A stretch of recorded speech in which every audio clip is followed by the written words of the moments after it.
لیکن خوش قسمتی سے کوئی چوٹ نہیں آئی، اور ابھی میں اٹھ ہی رہا تھا کہ پیچھے سے 2 پولیس والوں نے چھلانگیں لگا دی۔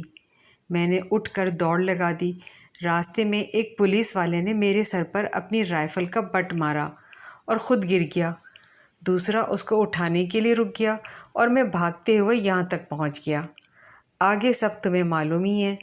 رانو نے انتہائی توجہ اور محبت سے میری بات سنی اور بولی، میں تمہاری بات یہ کیسے یقین کر لوں؟ اور اگر تم ڈاکہ ڈالنے نہیں گئے تھے تو تمہیں سونا اٹھانے کی کیا ضرورت تھی؟ میں نے کہا، رانو یقین کرو، میں نے اتنا پیسہ زندگی میں کبھی نہیں دیکھا تھا۔ اس سونے کی قیمت 50 کروڑ روپے بنتی تھی، جس سے میری زندگی کی کایا پلٹ سکتی ہے، اس لیے مجھ سے رہا نہیں گیا تھا۔ رانو بولی، تم نے مجھے سونے کے بارے میں کیوں بتایا؟ میں بھی تو تمہیں دھوکہ دے سکتی ہوں۔ میں نے کہا، رانو میں تمہاری آنکھوں میں اپنے لیے بے انتہا پیار اور چاہت دیکھ چکا ہوں۔ تم اگر مجھے دھوکہ دے بھی دو، میں خوشی سے اس دھوکے کو قبول کر لوں گا، اور میں بھی پہلی نظر میں ہی تمہارا دیوانہ ہو چکا ہوں۔ مجھے تم اس سونے سے کہیں زیادہ عزیز ہو۔ رانو نے نظریں اٹھا کر مجھے حیرت اور محبت سے دیکھا۔ اس کی آنکھوں کی حیرت بتا رہی تھی کہ میں نے اس کے دل کو پڑھ لیا تھا۔ وہ کچھ دیر اسی حیرت اور محبت میں بیٹھی رہی اور پھر اچانک اٹھی اور میرے بہت پاس آ گئی اور اپنے دونوں ہاتھوں سے میرا ہاتھ لے لیا۔ اس کے ہاتھوں میں ہلکی سی کپکپاہٹ تھی اور بولی، عاصم کیا تم یہ سب سچ کہہ رہے ہو؟ میری کیفیت بھی عجیب ہو چکی تھی۔ میرے دل کی دھڑکن انتہائی تیز ہو چکی تھی۔ مجھے لگ رہا تھا جیسے میں کہیں آسمانوں میں اڑ رہا ہوں۔ اس کے ہاتھوں کی حرارت اور لمس نے مجھ پر ایک جادو سا کر دیا تھا۔ میں نے اپنا دوسرا ہاتھ بھی اپنے اور رانو کے ہاتھوں پر رکھ کر کہا، رانو کیا تمہیں میرے الفاظ اور جذبات کی صداقت محسوس نہیں ہو رہی؟ رانو بولی، یہ بات نہیں، تمہاری سچائی مجھے تمہارے چہرے سے ہی نظر آ گئی تھی جب تم یہاں صوفے پر بے ہوش پڑے تھے۔ میں 4 گھنٹے تک تمہارے پاس بیٹھی تمہیں تکتی رہی تھی۔ میں تم میں کھو سی گئی تھی۔ مجھے تم میں اپنائیت، پیار اور معصومیت نظر آئی۔ تم مجھے اپنے سے لگ رہے تھے۔ میرا دل چاہ رہا تھا میں تمہیں ساری زندگی اس طرح بیٹھی تکتی رہوں۔ یہ کہہ کر رانو نے اپنا ماتھا میرے گھٹنے پر رکھ دیا اور رونے لگی۔ وہ رو رہی تھی اور مسلسل بول رہی تھی، کہہ رہی تھی، مجھے زندگی میں تم پہلے شخص ملے ہو جس نے مجھے پیسے پر فوقیت دی ہے۔ میرا مرحوم باپ اور ستیلے بہن بھائی سب پیسے کی ہوس میں مبتلا تھے۔ رشتے اور تعلق ان کے لیے کوئی اہمیت نہیں رکھتے تھے۔ عاصم مجھے تمہارا سونا، دولت یا پیسہ نہیں چاہیے۔ خدا را مجھے دھوکہ نہ دینا، مجھے صرف تمہارا ساتھ چاہیے۔ میں بہت اکیلی ہوں اور میں اکیلی اس دنیا سے نہیں لڑ سکتی۔ یہ شاید قسمت نے ہمیں ملایا ہے۔ اس کی آنکھوں میں آنسو دیکھ کر میرا دل بھی دکھی ہو گیا۔ میں نے دونوں ہاتھوں سے اس کا سر اپنے گھٹنوں سے اٹھایا اور اس کے آنسو پونچھے، اور میں نے کہا، رانو میں وعدہ کرتا ہوں جب تک زندہ ہوں تمہارا ہوں، تم پر کوئی آنچ نہیں آنے دوں گا۔ تم بھی میری زندگی میں ایک حسین خواب کی تعبیر بن کر آئی ہو۔ رات ہو چکی تھی اور ابھی ہماری الفت کے عہد و پیمان جاری تھے کہ اچانک دروازے پر کسی نے بڑے زور سے دستک دی۔ ہم دونوں گھبرا گئے۔ رانو بولی، اس وقت پولیس کے علاوہ کوئی نہیں ہو سکتا۔ تم اس طرح کرو، فوراً کمرے کے اندر چلے جاؤ، میں باہر دیکھتی ہوں۔ مجھے ہوش میں آئے 5 گھنٹے ہو چکے تھے۔ کافی بہتر محسوس کر رہا تھا۔ میں ہمت کر کر اٹھا، اندر کمرے میں چلا گیا۔ رانو باہر دروازے پہ گئی اور اندر سے ہی پوچھا، کون؟ باہر سے آواز آئی، پولیس۔ دروازہ کھولیے، آپ سے کوئی بات کرنی ہے۔ رانو نے دروازہ کھولا تو پولیس والے نے ایک پرچی تھماتے ہوئے کہا، ہم اس علاقے کے ہر گھر کو اطلاع کر رہے ہیں کہ یہاں ایک ڈاکو چھپا ہوا ہے جو ابھی تک پکڑا نہیں گیا۔ اس کے سر پر گہری چوٹ لگی ہے۔ اگر اس کے بارے میں آپ کو کوئی بھی اطلاع ملے تو اس پرچی پر لکھے نمبر پر اطلاع کر دیں۔ رانو نے پرچی لی اور دروازہ بند کر کے اندر آ گئی۔ میں نے رانو سے کہا، رانو تم میری وجہ سے کسی بڑی مصیبت میں پھنس سکتی ہو۔ میں کسی طرح ایک دفعہ اپنی یونیورسٹی ہاسٹل میں پہنچ جاؤں۔ ہماری یونیورسٹی کی حدود میں پولیس داخل نہیں ہو سکتی، اور میں حکومتی پارٹی کی اسٹوڈنٹ یونین کا صدر ہوں۔ وزیر اعلیٰ تک میری ڈائریکٹ رسائی ہے۔ میں نے اس کے بہت سے کام کیے ہیں۔ مجھے یقین ہے اگر میں پکڑا بھی گیا تو وہ مجھے اس مسئلے سے نکال لے گا۔ ویسے بھی چند پولیس والوں نے مجھے دیکھا ہے، ان میں سے کسی نے بھی مجھے پہچانا نہیں۔ رانو بولی، آج تازہ تازہ یہ واقعہ ہوا ہے، ہر طرف پولیس گھوم رہی ہے۔ تم کم از کم آج کی رات تو یہاں سے نہیں نکل سکتے۔ صبح میں باہر جاؤں گی اور صورتحال دیکھ کر آؤں گی، پھر چلے جانا۔ یہ کہتے ہوئے رانو نے نہ جانے کیوں تھوڑا سا شرما گئی، اس لیے مجھ سے بھی انکار نہ ہو سکا۔ میں اس رات وہیں سو گیا۔ وہ زندگی کی سب سے حسین رات گزرنے کے بعد صبح ہم اٹھے تو ناشتہ کرنے کے بعد رانو باہر جا کر صورتحال دیکھ کر آئی تو اس نے بتایا پورے علاقے میں پولیس گھوم رہی ہے۔ کچھ اہلکار سادہ کپڑوں میں پھر رہے تھے۔ میں یہاں کئی سال سے رہ رہی ہوں، اس لیے محلے والوں کی شکلوں سے واقف ہوں۔ کچھ نئے چہرے جگہ جگہ کھڑے ہیں۔ پھر اگلی رات بھی میں وہیں سویا، اور پھر اگلے 10 دن تک یہی ہوتا رہا۔ رانو روزانہ مجھے ڈراتی رہی اور میں ڈرتا رہا۔ سچ پوچھیں تو میرا بھی ڈرنے کو دل کرتا رہا۔ دل چاہتا تھا دنیا یہیں رک جائے، بس ہر طرف رانو ہی رانو ہو اور کچھ نہ ہو۔ میں یہ خوبصورت لمحے کھونا نہیں چاہتا تھا۔ 10 دن بعد میں نے رانو سے کہا، مجھے ہر حال میں یہاں سے نکلنا ہوگا، لیکن تم فکر نہ کرو، ہم ملتے رہیں گے۔ اس مسئلے کے حل ہوتے ہی میں تمہیں یہاں سے لے جاؤں گا اور ہم شادی کر لیں گے۔ رانو پریشان ہو گئی۔ وہ بولی، میرا اب تمہارے بغیر رہنا ممکن نہیں، مجھے بھی اپنے ساتھ لے چلو ابھی۔ میں نے رانو کو سمجھایا، ابھی میں خود خطرے میں ہوں اور میں تمہاری زندگی خطرے میں نہیں ڈال سکتا، لیکن تم پریشان نہ ہو، میں تمہیں روزانہ فون کروں گا اور ہم رابطے میں رہیں گے۔ میں تو اس علاقے میں آ نہیں سکتا، لیکن ہم کہیں اور مل لیا کریں گے۔ رانو نے کہا، اگر تم نے جانے کا فیصلہ کر لیا ہے تو ابھی مت جاؤ، رات کو چلے جانا۔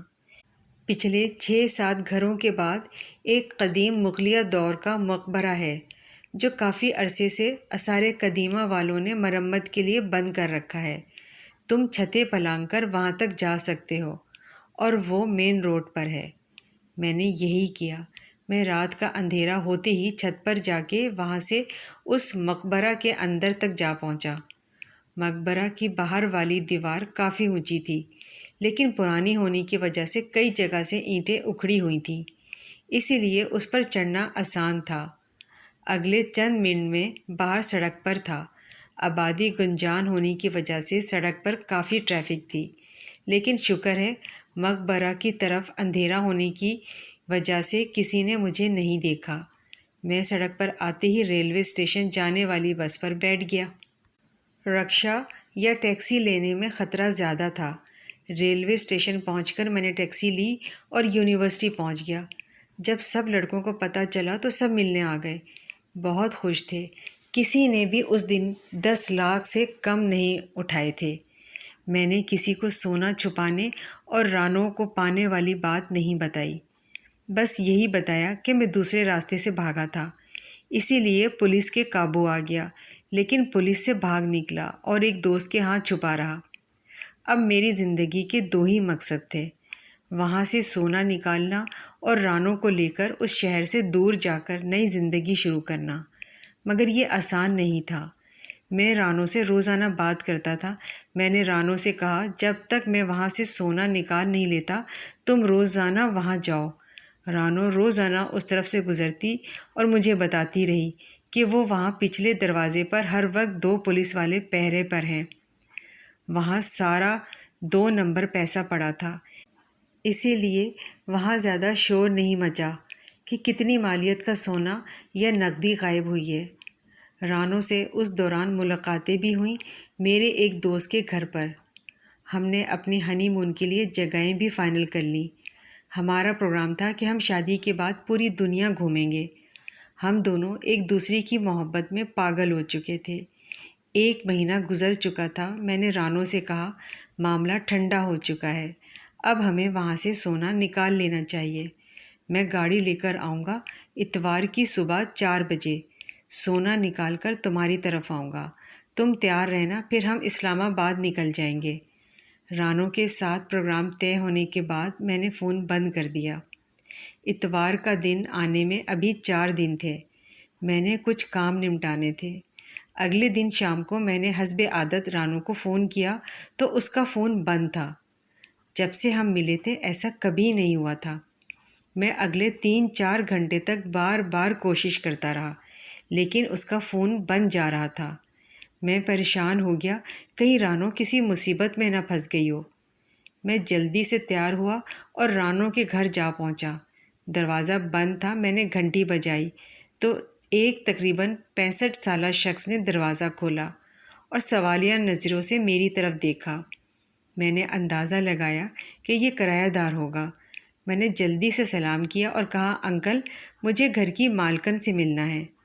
انکل نے حیرت سے میری طرف دیکھا اور اندر آواز دی، سکینہ، تم سے باہر کوئی ملنے آیا ہے۔ ساتھ ایک 60 سالہ آنٹی باہر دروازے پر آئیں اور پوچھا، جی بیٹا۔ مجھے بہت غصہ آیا۔ میں نے پوچھا، آپ لوگ کون ہیں؟ میں رانو کے بارے میں پوچھ رہا ہوں، جس کا یہ گھر ہے۔ وہ شخص آگے بڑھا اور بولا، بیٹا آپ کو کوئی غلط فہمی ہوئی ہے، آپ اندر آ جاؤ، بیٹھ کر بات کرتے ہیں۔ اور مجھے لے کر اسی برآمدے میں آ گیا جہاں سے میری اور رانو کی محبت کا آغاز ہوا تھا۔ پتہ نہیں دل ڈر سا گیا تھا، میں دکھی سا ہو گیا۔ میرے دل سے بے اختیار دعا نکلی، یا رب، سارا سونا مالکان کو واپس کر دوں گا یا تیری راہ میں خرچ کر دوں گا، پر رانو کو کچھ نہ ہوا ہو۔ اس نے مجھے اس صوفے پر بٹھا دیا جہاں میں پہلی دفعہ گرا تھا۔ وہ شخص بولا، بیٹا آپ شاید اس لڑکی کی بات کر رہے ہو جو یہاں رہتی تھی۔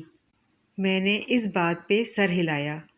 وہ بولا، بیٹا وہ ہماری کرایہ دار تھی اور ہم میاں بیوی اس گھر کے مالک ہیں۔ ہمارا بیٹا اور بہو کراچی رہتے ہیں، ہم 1 ماہ ان کے پاس کراچی جا کر رہتے ہیں، اس لیے ہمیں اس کرایہ دار کی ضرورت تھی جو ہمارے ساتھ رہے اور ہمارے کراچی جانے کے بعد ہمارے گھر کا خیال رکھے۔ تو انہی دنوں یہ لڑکی کرائے کا گھر ڈھونڈتی ہمارے گھر آ گئی۔ اس لڑکی نے ہمیں بتایا تھا کہ وہ راولپنڈی کی رہائشی ہے اور یہاں کسی اکیڈمی میں ایکٹنگ سیکھ رہی ہے۔ ہم نے پتہ کروایا تو وہ واقعی اکیڈمی میں اسٹوڈنٹ تھی، اس لیے ہم نے اسے اس شرط پر مفت رکھ لیا کہ ہمارے جانے کے بعد وہ گھر کا خیال رکھے گی، اور پچھلے 3 سال سے ہمارے ساتھ رہ رہی تھی۔ اس کا نام نازیہ تھا۔ 1 ہفتہ پہلے گھر چھوڑ کر چلی گئی، یہ کہہ کر کہ وہ واپس راولپنڈی اپنے گھر جا رہی ہے۔ وہ شخص بول رہا تھا اور مجھے لگ رہا تھا جیسے پوری دنیا گھوم رہی ہے اور میرے پاؤں تلے سے زمین نکل چکی ہے اور میں کہیں خلا میں جھول رہا ہوں۔ وہ شخص مجھ سے کچھ پوچھ رہا تھا لیکن مجھے کوئی بات سمجھ نہیں آ رہی تھی۔ آنٹی شاید میری حالت کو بھانپ کر پانی کا گلاس میرے لیے لے آئی، میرے سر پر ہاتھ پھیرا اور کہا، بیٹا پانی پیو۔ مجھے ساری صورتحال سمجھ آ چکی تھی۔ مزید کچھ سننے کا مجھ میں حوصلہ نہیں تھا۔ میرا دل چاہ رہا تھا کہ میں کہیں اکیلے بیٹھ کر خوب روؤں تاکہ میرا دل ہلکا ہو جائے۔ دنیا کی ہر چیز میرے لیے بے معنی ہو چکی تھی۔ اسی لمحے میں نے سوچ لیا تھا، میں رانو یا سونے کے پیچھے نہیں جاؤں گا، کیونکہ مجھے یقین تھا وہ سونا بھی ساتھ لے کے گئی تھی۔ میں نے انکل اور آنٹی سے معافی مانگی اور اٹھ کر چل دیا۔ یونیورسٹی پہنچ کر میں نے اپنا کمرہ اندر سے لاک کیا اور خوب رویا اور روتا رہا۔ 3 گھنٹے ہر طرح سے رویا، دھاڑے مار مار کر بھی اور سسکیاں لے کر بھی۔ میں اتنا رویا کہ میں نے رانو عرف نازیہ کو اپنے دل سے نکال کر آنسو میں بہا دیا تھا۔ میں بالکل ہلکا پھلکا ہو چکا تھا۔ 4 سال بعد میں ملتان اپنے دفتر میں بیٹھا کام کر رہا تھا۔ دبئی سے میرے نام پر ایک پارسل آیا۔ میں نے کھولا تو اس میں دبئی کا بزنس کلاس ٹکٹ اور ایک بینک کا ڈرافٹ تھا اور ایک خط تھا۔ میں نے خط کھولا جس پہ لکھا تھا، سلام عاصم، مجھے معاف کر دینا۔ میرا بچپن سے خواب تھا کہ میں اپنا ایک پروڈکشن ہاؤس بناؤں، خود ڈرامے پروڈیوس کروں اور ان میں سے خود ایکٹنگ کروں۔ آج میں دبئی میں بہت بڑے پروڈکشن ہاؤس کی مالک ہوں جس کی مالیت 5 ارب روپے ہے۔ یہ سب میں تمہارے ساتھ رہ کر بھی کر سکتی تھی، لیکن میں ڈرتی تھی کیونکہ میں راولپنڈی کی ایک اداکارہ کی ناجائز بیٹی ہوں۔ مجھے ڈر تھا اگر تمہیں پتہ چلے گا تو تم مجھے قبول نہیں کرو گے، اسی لیے میں نے تم سے جھوٹ بولا، اور پھر میرے دل میں لالچ آ گیا تھا کہ میں تمہارے پیسے سے اپنے سارے خواب پورے کر سکتی ہوں، اور کیے۔ لیکن ایک بات تمہیں بتانا چاہتی ہوں کہ میں تم سے آج بھی بے حد پیار کرتی ہوں۔ میں نے ہر مقام پر تمہیں بہت یاد کیا اور اس مقام تک بھی تمہاری وجہ سے ہی پہنچی ہوں۔ تمہارے پاس دونوں آپشن ہیں، پہلا یہ کہ اگر تم مجھے قبول کر لو تو میں تمہیں اپنے سارے کاروبار میں برابر کا پارٹنر بنا لوں گی اور ہم دونوں مل کر سارا بزنس سنبھالیں گے۔ تم فوراً دبئی کی فلائٹ پکڑو اور آ جاؤ۔ دوسرا آپشن یہ ہے کہ اگر تم نہیں آنا چاہتے، میں نے 50 کروڑ کا بینک ڈرافٹ بھیجا ہے، یہ تمہارا ہے جسے تم اپنے اکاؤنٹ میں جمع کروا سکتے ہو، اور مجھے یقین ہے کہ تم پہلا آپشن قبول کرو گے۔ میں تمہارا انتظار کروں گی، تمہاری رانو۔ میں نے اگلے دن بینک جا کر ڈرافٹ اپنے اکاؤنٹ میں جمع کروا دیا، کیونکہ 1 سال پہلے میری شادی ہو چکی تھی اور میں انتہائی مطمئن اور پرسکون زندگی گزار رہا تھا۔ بس پیسے کی تھوڑی کمی تھی اور اب وہ بھی پوری ہو گئی۔